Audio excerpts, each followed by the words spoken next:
우리가 구약성경 특별히 사사기를 읽다가 보면 삼손의 스토리를 만납니다.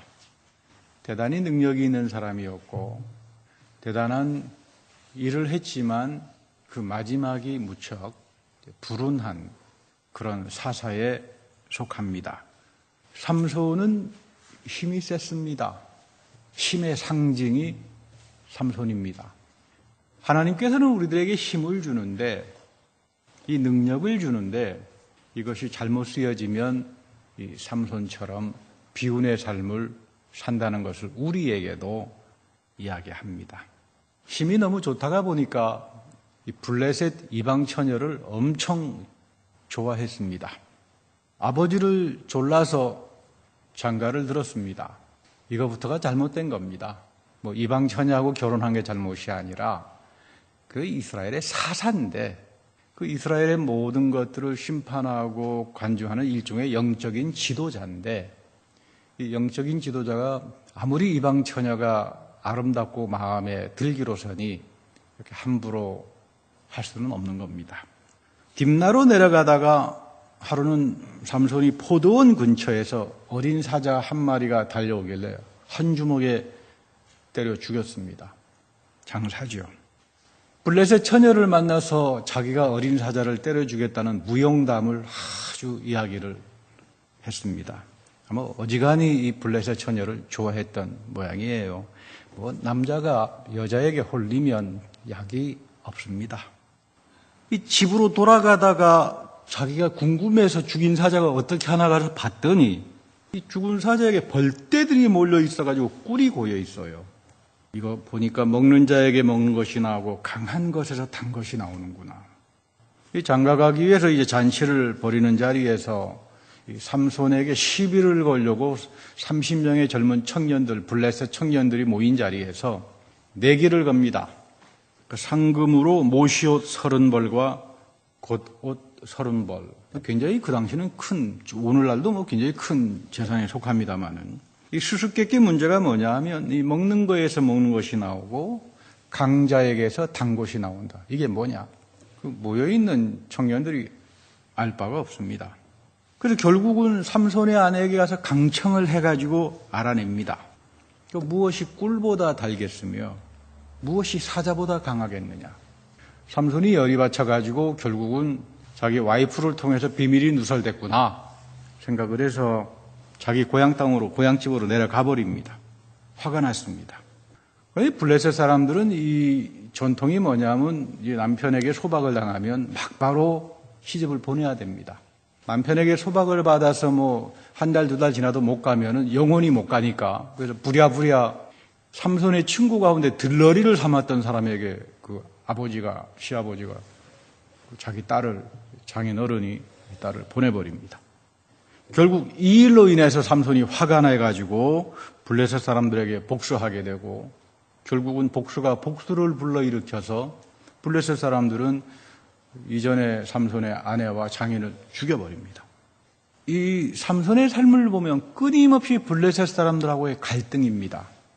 왜 그러냐면 그 당시에 이스라엘은 죄를 많이 지어서 하나님께서 내버립니다. 하나님과 이스라엘 사이에 죄가 끼어서 소통이 안 되면 하나님이 네 멋대로 해라 그러고 내버립니다.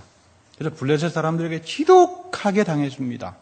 그것은 우리 기드온 사사, 기드온의 스토리 속에서도 늘 곡식을 추수 때가 되면 늘 와가지고 회방을 놓고 뺏어가고 아무튼 이런 그 괴로움을 블레셋 사람들에게 당했는데 삼손은 문제가 힘이 센 데 있었습니다. 하나님께서 힘을 주셨는데 좋은 건데 왜 그게 문제가 되는가? 보다 정확하게 말하면 자기의 힘이 하나님으로부터 온다는 것을 별로 기억하지 못하고 살았습니다. 오늘 본문에 보면 이런 일도 있었습니다. 죽은 나귀의 턱뼈로, 나귀 턱뼈로 1000명을 이제 블레셋 사람들하고 전쟁을 하며 1대1000입니다. 우리나라에는 일당백이란 말은 있습니다만 일당천이란 말은 유대인들이 쓰는 말인데 삼손을 생각할 때 일당천이란 말을 씁니다. 일당천. 근데 자기도 사람인지라 1대1000으로 싸움을 하니까 이제 숨이 차니까 그때 하나님께 부르짖습니다. 목 타서 죽을 판이니까 하나님 나 좀 살려주십시오. 그때 하나님이 샘을 하나 솟아나게 했는데 그 물을 마셔서 삼손이 정신 차렸다. 회복을 했다. 피로해서 자기 회복을 했다. 그 샘 이름을 엔 학고레라고 지금도 부릅니다. 에는 샘이란 말이죠. 에는 샘이고 학고레, 부르짖었다. 삼손이 부르짖을 때에 하나님께서 샘물을 트게 하셨다. 이스라엘 백성들이 어려운 일 가운데 하나님을 향하여 부르짖을 때 하나님은 반석에서 샘물을 나게 하신다. 굉장히 소중한 구약의 전승입니다. 은혜는 하나님께서 값없이 주시지만 아무나 다 받지 않습니다. 여기에 기독교 믿음과 진리가 어렵습니다. 아무나에게 다 주고 다 보편적으로 해버리면 좋을 것 같은데 아무나 다 받지 않습니다. 하나님을 향하여 부르짖을 줄 아는 사람들, 하나님의 은혜를 소중하게 여길 줄 아는 사람들, 하나님 말씀을 향하여 영적인 갈망을 가진 사람들에게 다시 말하면 하나님이 터지는 샘물을 오늘도 우리에게 허락하신다. 그런 이야기입니다. 이런 말이 동량의 지혜를 모아놓은 책에서 전해지는데 하나님의 심판의 날에 순교를 당한 사람이 하나님 앞에 섰습니다. 너는 세상에서 어떻게 살았느냐? 나는 주님의 영광을 위해 순교를 했습니다. 훌륭하다. 그런데 너는 지금 거짓말을 하고 있다. 너는 스스로 용감한 사람이란 말을 듣고 싶어서 순교했지. 너는 나를 위해서 순교한 게 아니라 너를 위해서 순교한 거다. 두 번째 사람이 하나님의 심판대에 섰습니다. 너는 인생에서, 세상에서 어떻게 살다가 왔느냐? 저는 성경을 암기하고 주님의 말씀을 가르치고 전파하면서 살았습니다. 저는 지금도 성경을 줄줄줄줄 암송합니다. 한번 외워볼까요? 그랬더니 하나님께서 외우지 마라. 너는 성경을 가르친 것이 아니라 세상 사람들로부터 나 유식한 사람이야. 그 말 듣고 싶어서, 뽐내고 싶어서 성경을 많이 읽은 거지 나하고는 아무런 상관이 없다. 세 번째 사람이 심판대 앞에 섭니다. 그래, 너는 세상에서 어떻게 살다가 왔느냐? 나를 위해서 무엇을 하였느냐? 그랬더니 이 세 사람이 저는 자선을 많이 했고 주님의 영광을 위해 가난한 사람들을 많이 도왔습니다. 그래, 참 훌륭하구나. 그런데 너는 나를 위해서 한 것이 아니라 사람들에게 나는 굉장히 관대한 사람이고 좋은 사람이야. 칭송 듣고 싶어서 한 것이 아니냐. 대단히 중요한 내용을 우리에게 말해줍니다. 하나님은 우리의 겉을 보지 않습니다. 중심을 봅니다. 굉장히 거대한 교인이었기 때문에 하나님 앞에 섰을 때 저는 굉장히 수많은 구름대와 같은 교인들이 대형교회에서 신앙생활을 했습니다. 그게 하나님께서 봐주시는 게 아닙니다. 저는 생명말씀교회에서 열심히 살다가 왔습니다. 그것도 좋은 일이지만 하나님이 여러분들에게 끊임없이 요구하는 것은 너의 중심을 나에게 달라라고 하는 겁니다. 우리가 드리는 예배, 우리가 드리는 봉헌, 우리가 드리는 모든 헌신이 우리 중심에서부터 나올 수 있어야 됩니다. 이것을 하나님이 귀하게 봅니다. 삼손은 그 중심에서 빗나간 사람이었습니다. 삼손은 이 일에서 실패를 합니다. 힘이 너무 셌습니다. 그러다 보니까 자기가 진짜 힘이 좋아서 센 줄 착각을 했지 하나님으로부터 오는 것이고 나에게 주시는 하나님의 능력 앞에서 항상 자신의 중심과 겸손한 자세를 가졌다라면 삼손은 아마 그의 이름이 영원히 주어질 텐데 삼손을 읽을 때마다 참 그 결론을 보면서 많은 생각을 하게 됩니다. 물은 이스라엘 사람들에게 굉장히 중요합니다. 워낙 건조한 지역이기 때문에 사막의 지역이기 때문에 팔레스티나 지역의 사막들이 있기 때문에 성경을 보면 샘물, 물, 생명의 말씀 계속 이렇게 물하고 연결이 되잖아요. 물론 우리가 물을 먹지 못하면 생명을 유지할 수가 없지요. 하나님을 사랑하고 잘 섬길 때 말씀에 순종할 때 때를 따라 이른 비와 늦은 비를 하나님이 주신다. 곳곳에 샘물이 터져나오게 하신다. 우리 구약에 보면 늘 이런 표현이 많습니다. 그러나 이스라엘 백성들이 경청하지 않고 하나님을 멀리 해버리고 자기 멋대로의 길을 갈 때는 감임이 들거나 홍수로 이들이 괴로움을 당합니다. 우리말에도 흉년이 들거나 직장에서 일이 잘 안 되면 물 먹었다는 말을 하잖아요. 좀 부정적인 말로 씁니다만 아무튼 이 성경에 보면 물이라고 하는 메타포, 물이라고 하는 단어가 구약과 신약 전체에 걸쳐서 굉장히 중요하게 사용됩니다. 오늘 신약성경 요한복음에다 보면 이 물에 대한 이야기가 나옵니다. 예수님이 사마리아 여인하고 우물가에서 나눈 대화입니다. 그때 예수님께서 이런 말씀을 해요. 영생토록 솟아나는 샘물이 될 거다. 너가 지금 물을 기르러 왔는데 이 물을 마시면 너는 목이 가랄 수밖에 없다. 그런데 예수 그리스도가 성령을 통하여 주시는 말씀의 물을 먹는 사람들은 끊임없이 너 삶 속에서 솟아나는 샘물이 올 거다. 이런 말이죠. 이 물을 마시는 자마다 다시는 목마르지 않는다. 내가 주는 물을 마시는 자는 영원히 목마르지 않는다. 사람 속에서 영생하도록 솟아난다. 여기에 보면 과거형이 아니라 현재 진행형입니다. 예수 그리스도가 주시는 말씀은 끊임없이 새롭게 영생하는, 이미 한번 내 물 먹었으니까 끝났다 이런 말이 아니라 끊임없이 영원토록 솟아나게 하는 샘물의 역할을 합니다.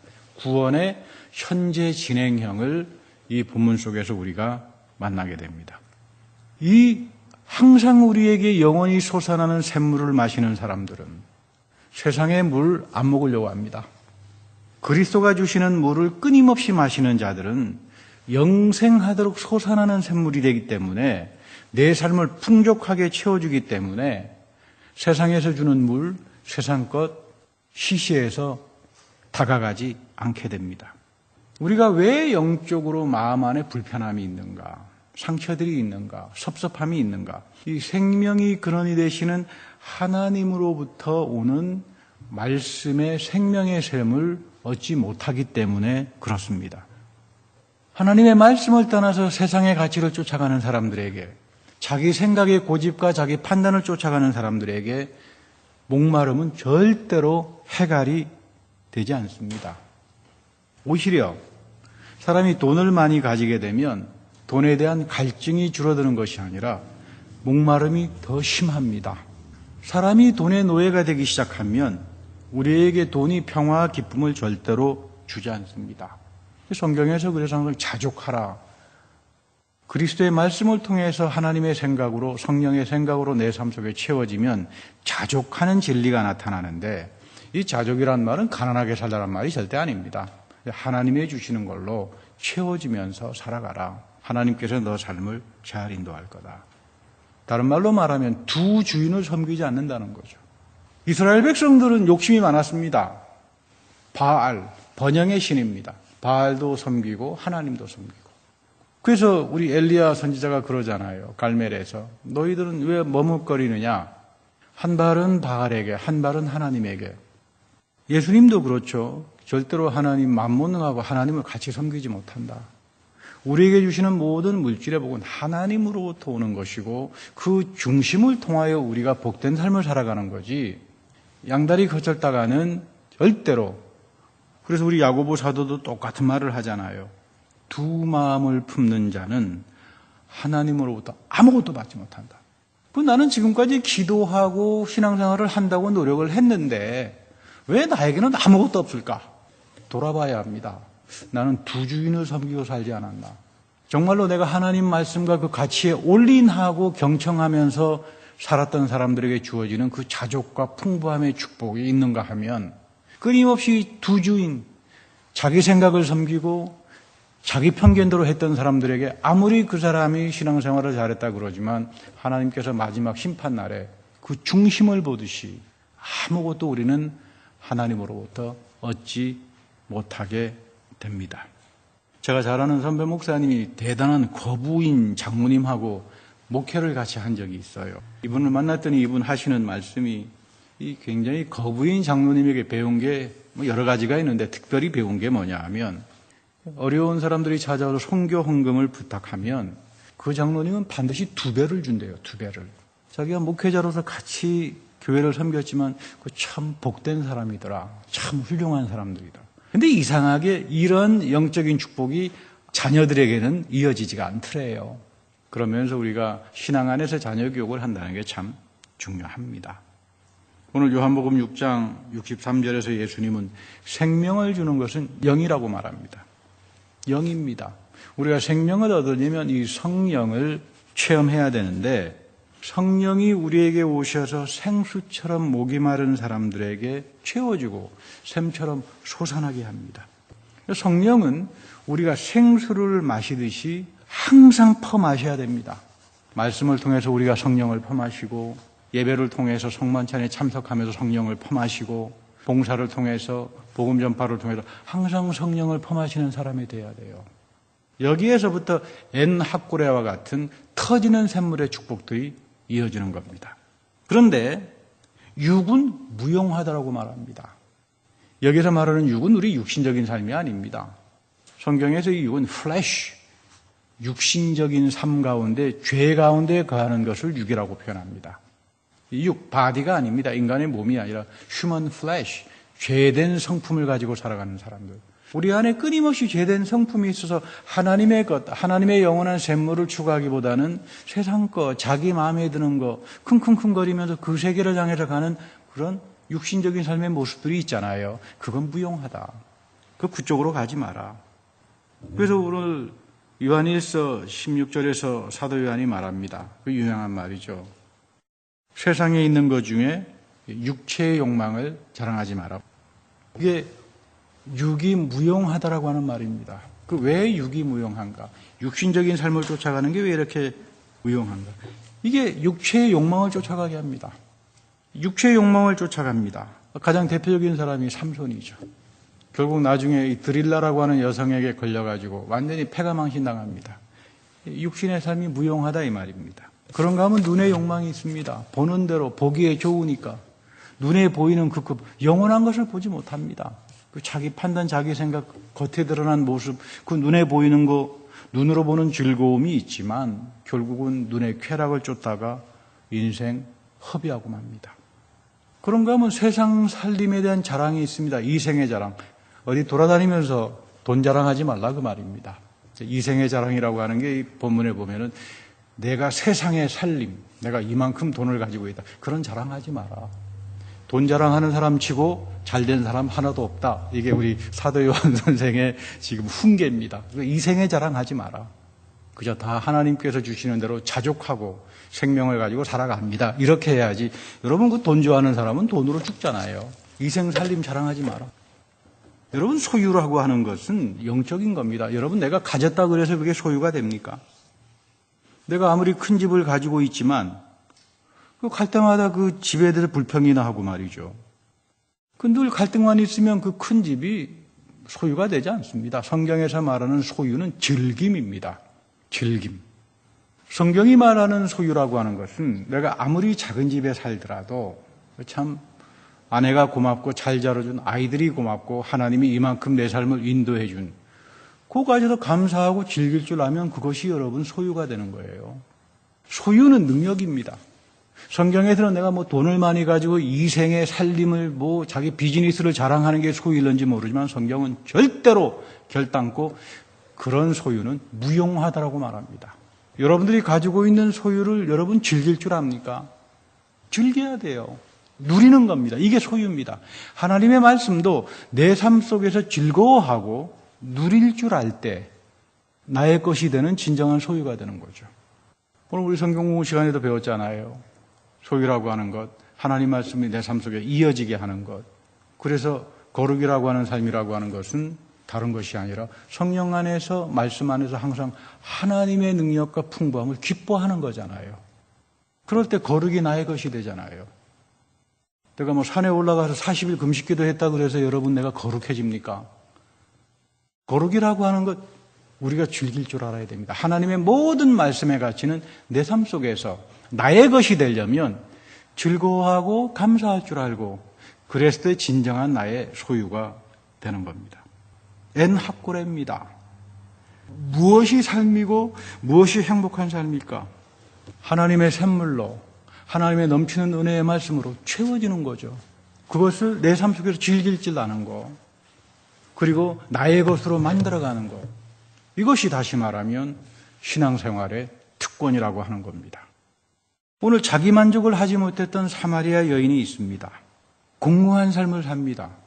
보통 여자가 아니죠. 5번이나 남편을 뭐 갈았는지 아니면 살았는지 모르겠습니다만은 그 유대 사회, 고대 유대 사회에서 여성이 5 남편을 데리고 살았다면 굉장한 사람입니다. 그렇잖아요.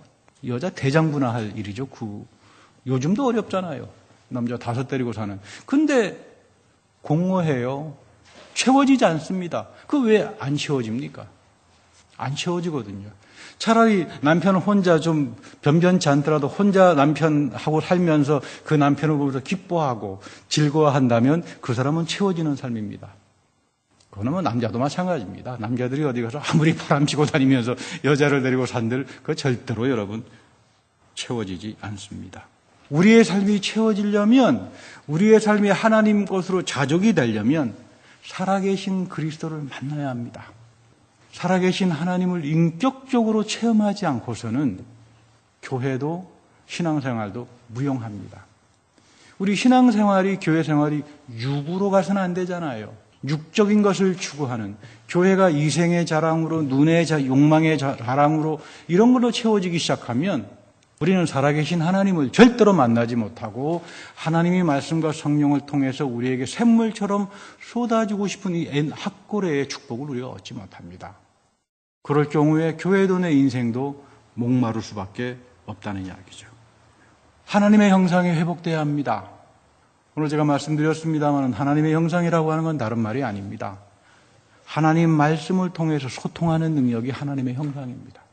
끊임없이 여러분들이 성령의 기름 부음을 입고 하나님 말씀 읽으면서 하나님의 뜻을 조금씩 알아가기 시작할 때 하나님의 형상이 회복되는 거고, 여기서부터 학고래와 같은 변화된 넘치는 생명의 샘솟는 삶들을 우리 모두가 얻게 되는 겁니다.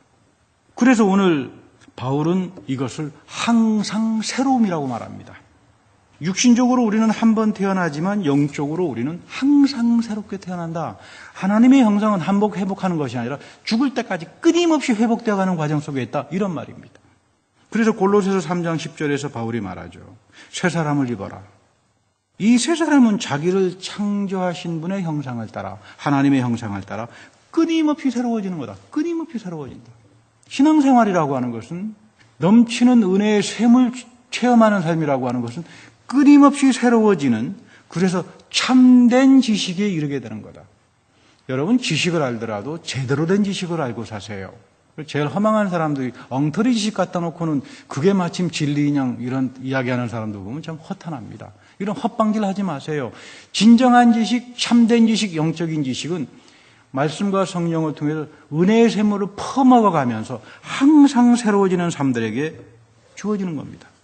하나님이 어떤 분인가에 대한 참지식, 영원한 생명에 대한 참지식, 이 자족을 통해서 오는 삶의 복에 대한 참지식은 내 안에 있는 하나님의 형상이 끊임없이 새로워지는 그런 사람들에게 주어지는 겁니다.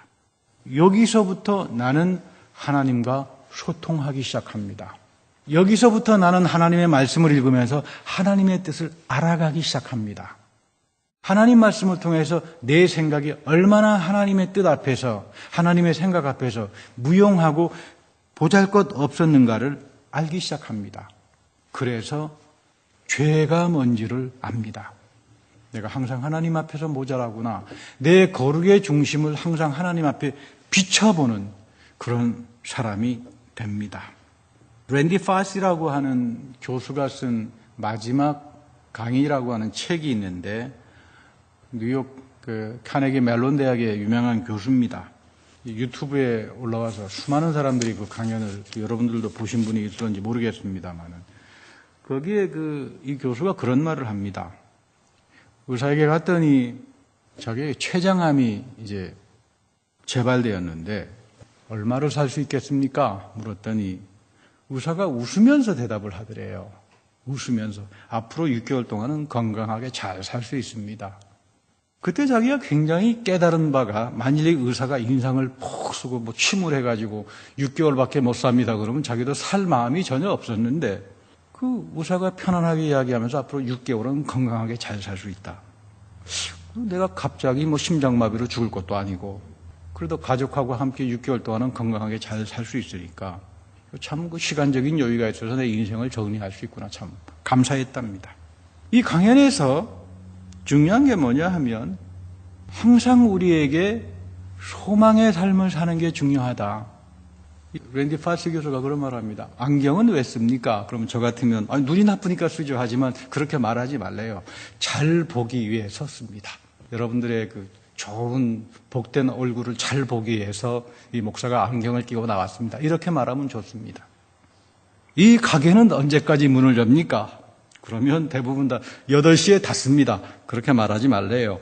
랜디 푸시 교수 이야기는 이 가게는 8시까지 문을 엽니다. 이게 좋은 대답이랍니다. 이 소망을 주는 표현들이죠. 내 마음속에 생명이 있는 사람들, 6개월밖에 안 남았지만 6개월밖에 남은 것이 아니라 6개월 동안은 내가 건강하게 잘 살 수 있다. 샘물이 터져나오는 사람들이죠. 복된 말을 하면서 살라 이 말이에요. 성령이 우리에게 샘물처럼 오시면 믿음과 소망의 물을 먹게 합니다. 절대로 부정적인 말 쓰지 않습니다. 다르잖아요. 여기에서부터 하나님이 채워줍니다. 우리의 삶을 부유하게 채워줍니다. 삼손이 완전히 탈진되었을 때 그는 하나님을 찾았고 그 믿음으로 솟아나는 샘물을 얻었습니다. 오늘도 하나님은 우리의 삶 속에서 믿음을 통해서 끊임없이 하나님을 향하여 그 은혜를 간구하기를 원합니다. 그리고 이 넘치는 샘물을 말씀과 성령 안에서 여러분들에게 부어주시길 원합니다. 그럴 때 진정한 기적의 은혜가 무엇인지, 그리고 여러분들의 인생이, 그리고 이 교회가 솟아나는 샘물의 축복 가운데 있게 될 겁니다. 다 같이 기도하겠습니다. 하나님, 우리가 인생에서 위기를 경험하고 목말라 할 때 하나님의 영원하신 말씀과 성령 안에서 하나님이 베풀어 주시는 솟아나는 샘물을 얻게 하여 주십시오. 이 교회가, 그리고 이 교회로 불러주시는 성도들의 삶이 햇거리로 채워주시는 넘치는 생수의 선물이 늘 넘쳐나게 하셔서 세상 속에서 이 하나님의 복된 은혜를 나누어주는 귀한 성도들이 다 되게 하여 주옵소서. 우리 구주 예수 그리스도의 이름으로 감사하며 기도드립니다.